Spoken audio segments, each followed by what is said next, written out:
Chapter 1 The Lost Child Hindi Explained. Class 9 Subject English Book Movements. A child goes to a fair with his parents. He is happy and excited and wants the sweets and toys displayed there. But his parents don't buy them for him. Why then does he refuse when someone else offers them to him? एक बच्चा अपने माता पिता के साथ मेले में जाता है। वह खुश और उत्साहित है और वहाँ प्रदर्शित मिठाइयाँ और खिलौने चाहता है, लेकिन उसके माता पिता उसके लिए उन्हें नहीं खरीदते हैं। फिर जब कोई और उसे ये खिलौने देता है तो वह मना क्यों करता है? It was the festival of spring. From the wintry shades of narrow lanes and alleys emerged a gaily clad humanity. Some walked, some rode on horses, others sat, being carried in bamboo and bullock carts. One little boy ran between his father's legs, brimming over with life and laughter. यह बसंत का त्योहार था। सनकरी गलियों और गलियों की सर्द छाया से एक उल्लासमय मनुष्य बाहर निकल रहा था। कुछ पैदल चल रहे थे, कुछ घोड़ों पर सवार थे, कुछ बैठे थे। उन्हें बांस और बैलगाड़ियों में ले जाया जा रहा था। एक छोटा लड़का अपने पिता के पैरों के बीच दौड़ रहा था, जीवन और हंसी से भरपूर। Come, child, come, called his parents, as he lagged behind, fascinated by the toys in the shops that lined the way.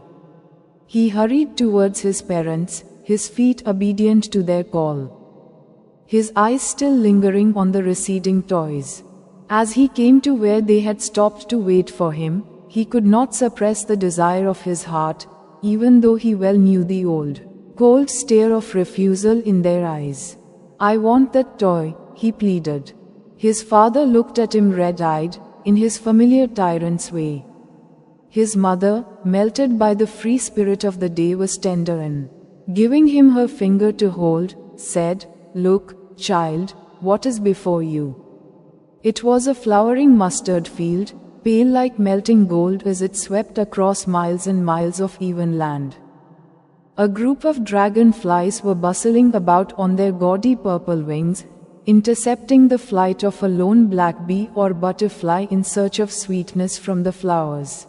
आओ, बच्चे, आओ, उसके माता पिता ने पुकारा, जब वह पीछे रह गया, रास्ते में लगी दुकानों में खिलौनों को देखकर मोहित हो गया।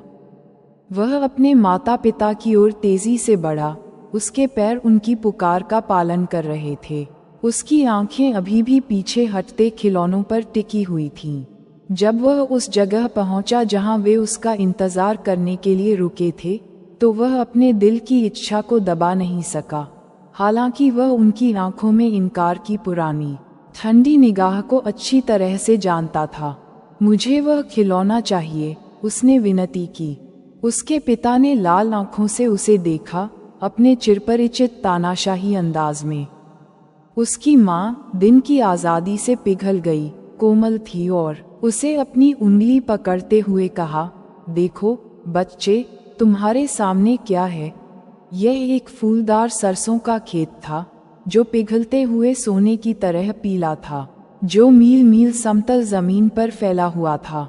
ड्रैगन मक्खियों का एक समूह अपने भड़कीले बैंगनी पंखों पर इधर उधर उड़ रहा था, फूलों से मिठास की तलाश में एक अकेली काली मधुमक्खी या तितली की उड़ान को रोक रहा था।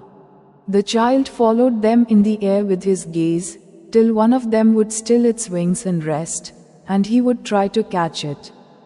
But it would go fluttering, flapping, up into the air, when he had almost caught it in his hands. Then his mother gave a cautionary call, "Come, child, come. Come on to the footpath." He ran towards his parents gaily and walked abreast of them for a while, being, however, soon left behind, attracted by the little insects and worms along the footpath that were teeming out from their hiding places to enjoy the sunshine. "Come, child, come," his parents called from the shade of a grove where they had seated themselves on the edge of a well. He ran towards them. A shower of young flowers fell upon the child as he entered the grove, and, forgetting his parents, he began to gather the raining petals in his hands. बच्चा हवा में उनकी ओर टकटकी लगाए देखता रहा, जब तक कि उनमें से एक ने अपने पंख नहीं हिलाए और आराम नहीं किया और वह उसे पकड़ने की कोशिश करता। लेकिन वह फड़फड़ाता हुआ हवा में चला जाता जब तक कि वह उसे अपने हाथों में पकड़ नहीं लेता। तब उसकी माँ ने चेतावनी देते हुए आवाज दी, आओ बच्चे, आओ, फुटपाथ पर आओ। वह खुशी खुशी अपने माता पिता की ओर दौड़ा और कुछ देर तक उनके साथ साथ चलता रहा। हालांकि जल्द ही वह पीछे छूट गया। फुटपाथ पर छोटे छोटे कीड़े मकोड़े धूप का आनंद लेने के लिए अपने छिपने के स्थानों से बाहर निकल रहे थे। आओ बच्चे, आओ, उसके माता पिता ने एक कुएं के किनारे एक उपवन की छाया से पुकारा जहां वे बैठे थे। वह उनकी ओर दौड़ा। जैसे ही बच्चा उपवन में दाखिल हुआ, उसके ऊपर फूलों की एक बौछार हुई और अपने माता पिता को भूलकर वह अपने हाथों में बरसती हुई पंखुड़ियों को समेटने लगा। But lo, he heard the cooing of doves and ran towards his parents, shouting, "The dove, the dove!" The raining petals dropped from his forgotten hands. "Come, child, come," they called to the child, who had now gone running in wild capers round the banyan tree, and gathering him up they took the narrow, winding footpath which led to the fair through the mustard fields. लेकिन देखो, उसने कबूतरों की गूंज सुनी और अपने माता पिता की ओर दौड़ा, चिल्लाते हुए, कबूतर, कबूतर। उसके भूले हुए हाथों से पंखुड़ियां गिरीं। आओ बच्चे, आओ। उन्होंने बच्चे को पुकारा, जो अब बरगद के पेड़ के चारों ओर जंगली उछलकूद करते हुए भाग रहा था, और उसे इकट्ठा करके वे सरसों के खेतों से होते हुए मेले की ओर जाने वाली संकरी, घुमावदार पगडंडी पर चले गए। As they neared the village, the child could see many other footpaths full of throngs, converging to the whirlpool of the fair, and felt at once repelled and fascinated by the confusion of the world he was entering. A sweetmeat seller hawked gulab jamun, rasgulla, barfi, jalebi at the corner of the entrance, and a crowd pressed round his counter at the foot of an architecture of many colored sweets, decorated with leaves of silver and gold. The child stared open-eyed and his mouth watered for the barfi that was his favorite sweet. "I want that barfi," he slowly murmured. But he half knew as he begged that his plea would not be heeded because his parents would say he was greedy. So without waiting for an answer he moved on. A flower seller hawked, "A garland of gulmohar, a garland of gulmohar." The child seemed irresistibly drawn. जैसे जैसे वे गांव के पास पहुंचे, बच्चे को भीड़ से भरे कई अन्य पगडंडियां दिखाई देने लगीं, जो मेले के भंवर में मिल जाती थीं, और वह जिस दुनिया में प्रवेश कर रहा था, उसकी उलझन से एक बार तो विमुख और मोहित हो गया। एक मिठाई विक्रेता प्रवेश द्वार के कोने पर गुलाब जामुन, रसगुल्ला, बर्फी, जलेबी बेच रहा था और भीड़ चांदी और सोने के पत्तों से सजी कई रंग बिरंगी मिठाइयों की एक इमारत के नीचे उसके काउंटर के चारों ओर जमा थी। बच्चा आंखें फाड़े देखता रहा और उसका मुंह बर्फी के लिए पानी से लथपथ हो गया, जो उसकी पसंदीदा मिठाई थी। "मुझे वह बर्फी चाहिए," उसने धीरे से बुदबुदाया, लेकिन वह ये जानते हुए भी कि उसकी विनती पर ध्यान नहीं दिया जाएगा क्योंकि उसके माता पिता कहेंगे कि वह लालची है। इसलिए जवाब का इंतजार किए बिना वह आगे बढ़ गया। एक फूल विक्रेता बेच रहा था, गुलमोहर की एक माला, गुलमोहर की एक माला। बच्चा अत्यंत आकर्षित लग रहा था। He went towards the basket where the flowers lay heaped and half murmured, "I want that garland." But he well knew his parents would refuse to buy him those flowers because they would say that they were cheap. So, without waiting for an answer, he moved on. A man stood holding a pole with yellow, red, green and purple balloons flying from it. The child was simply carried away by the rainbow glory of their silken colors, and he was filled with an overwhelming desire to possess them all. But he well knew his parents would never buy him the balloons because they would say he was too old to play with such toys. So he walked on farther. A snake charmer stood playing a flute to a snake which coiled itself in a basket, its head raised in a graceful bend like the neck of a swan, while the music stole into its invisible ears like the gentle rippling of an invisible waterfall. The child went towards the snake charmer. वह टोकरी की ओर गया जहां फूलों का ढेर लगा हुआ था और उसने बुदबुदाया, मुझे वह माला चाहिए। लेकिन वह अच्छी तरह जानता था कि उसके माता पिता उसे वे फूल खरीदने से मना कर देंगे क्योंकि वे कहेंगे कि वे सस्ते हैं। इसलिए उत्तर की प्रतीक्षा किए बिना वह आगे बढ़ गया। एक आदमी एक डंडे को पकड़े खड़ा था जिसमें से पीले, लाल, हरे और बैंगनी रंग के गुब्बारे उड़ रहे थे। बच्चा बस उनके रेशमी रंगों की इंद्रधनुषी महिमा से मोहित हो गया और वह उन सभी को पाने की जबरदस्त इच्छा से भर गया। लेकिन वह अच्छी तरह जानता था कि उसके माता पिता उसे गुब्बारे कभी नहीं खरीदेंगे क्योंकि वे कहेंगे कि वह ऐसे खिलौनों से खेलने के लिए बहुत बूढ़ा हो गया है। इसलिए वह आगे बढ़ गया। एक सपेरा एक सांप को बांसुरी बजाते हुए खड़ा था जो एक टोकरी में लिपटा हुआ था। उसका सिर हंस की गर्दन की तरह एक सुंदर मोड़ में उठा हुआ था, जबकि संगीत उसके अदृश्य कानों में एक अदृश्य झरने की कोमल लहर की तरह घुस गया। बच्चा सपेरे की ओर चला गया। But, knowing his parents had forbidden him to hear such coarse music as the snake charmer played, he proceeded farther. There was a roundabout in full swing. Men, women and children, carried away in a whirling motion, shrieked and cried with dizzy laughter. The child watched them intently and then he made a bold request. I want to go on the roundabout, please, father, mother. लेकिन ये जानते हुए कि उसके माता पिता ने उसे सपेरे द्वारा बजाया जाने वाला ऐसा घटिया संगीत सुनने से मना किया है, वह आगे बढ़ गया। वहाँ एक गोल चक्कर पूरी तरह से चल रहा था। पुरुष, महिलाएं और बच्चे चक्करदार गति में बह गए, चक्करदार हंसी के साथ चीखने और रोने लगे। बच्चे ने उन्हें ध्यान से देखा और फिर उसने एक साहसिक अनुरोध किया, मैं गोल चक्कर पर जाना चाहता हूँ, कृपया पिताजी, माँ। There was no reply. He turned to look at his parents. They were not there, ahead of him. He turned to look on either side. They were not there. He looked behind. There was no sign of them. A full, deep cry rose within his dry throat and with a sudden jerk of his body he ran from where he stood, crying in real fear, Mother, Father. Tears rolled down from his eyes, hot and fierce. His flushed face was convulsed with fear. Panic-stricken, he ran to one side first, then to the other, hither and thither in all directions, knowing not where to go.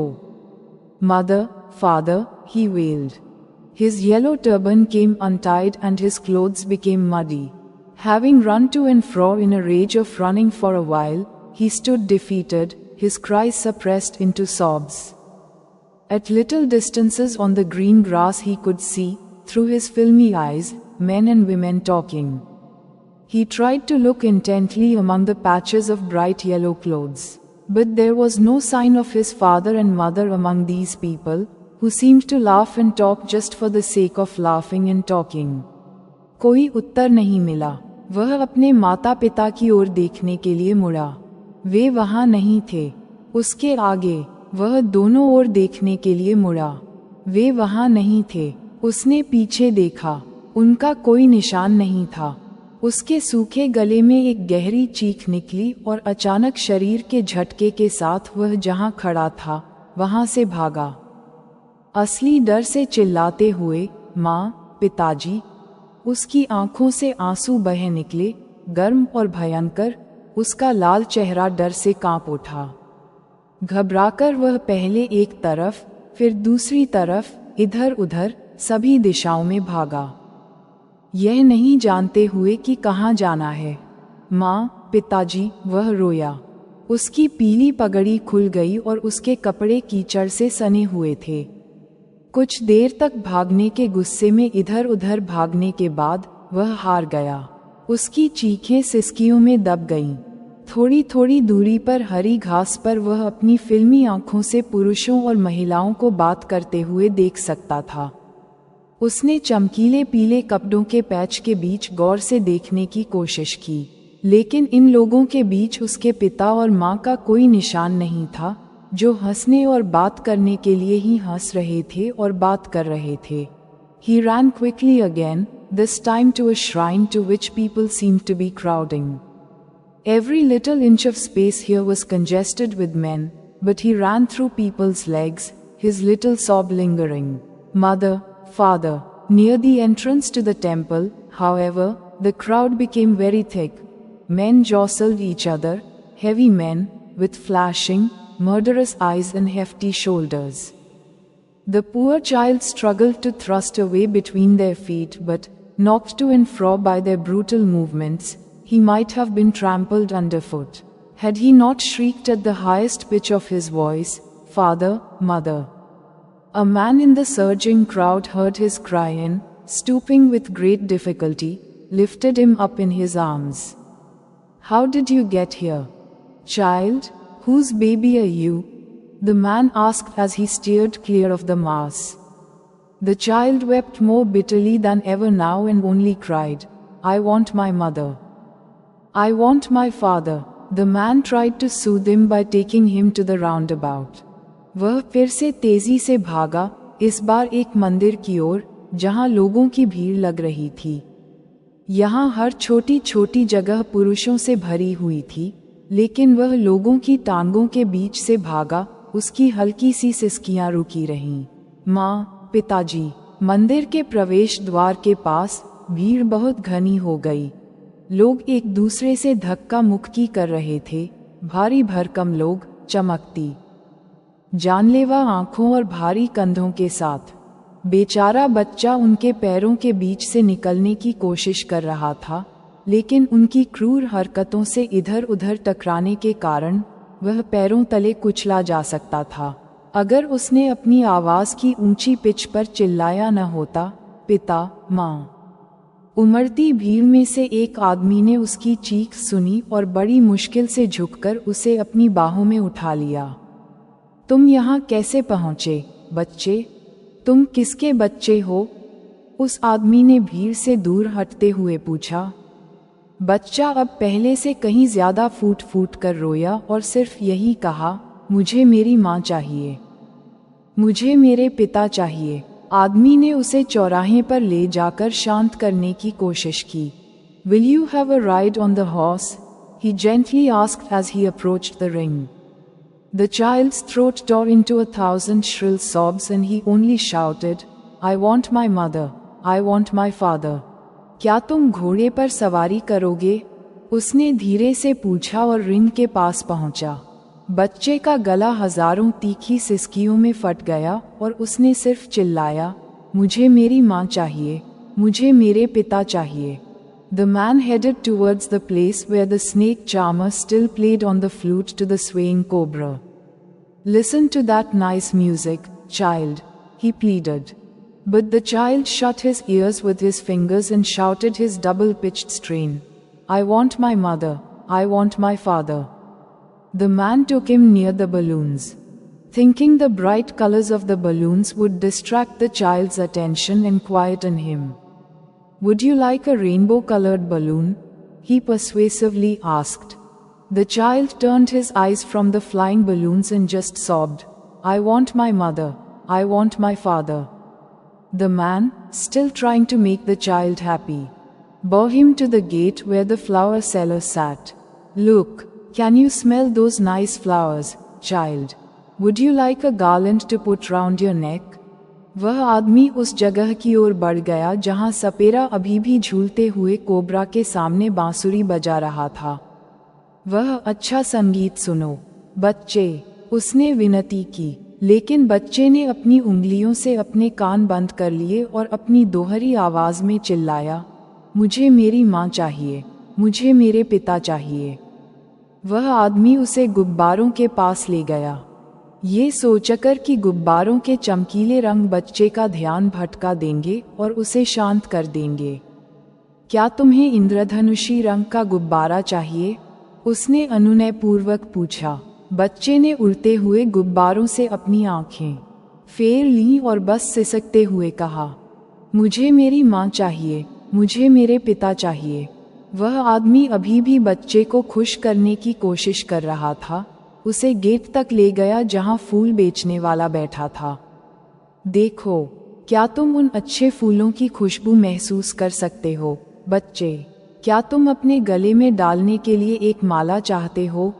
The child turned his nose away from the basket and reiterated his sob, I want my mother, I want my father. Thinking to humor his disconsolate charge by a gift of sweets, the man took him to the counter of the sweet shop. What sweets would you like, child? He asked. The child turned his face from the sweet shop and only sobbed, I want my mother, I want my father. बच्चे ने टोकरी से मुंह फेर लिया और अपनी सिसकी दोहराई, मुझे मेरी माँ चाहिए, मुझे मेरे पिता चाहिए। मिठाई के उपहार से उसके उदास आवेश को शांत करने के लिए वह व्यक्ति उसे मिठाई की दुकान के काउंटर पर ले गया। तुम कौन सी मिठाई पसंद करोगे, बच्चे? उसने पूछा। बच्चे ने मिठाई की दुकान से मुंह फेर लिया और केवल सिसकी भर कर बोला, मुझे मेरी माँ चाहिए, मुझे मेरे पिता चाहिए। Thank you for watching the video.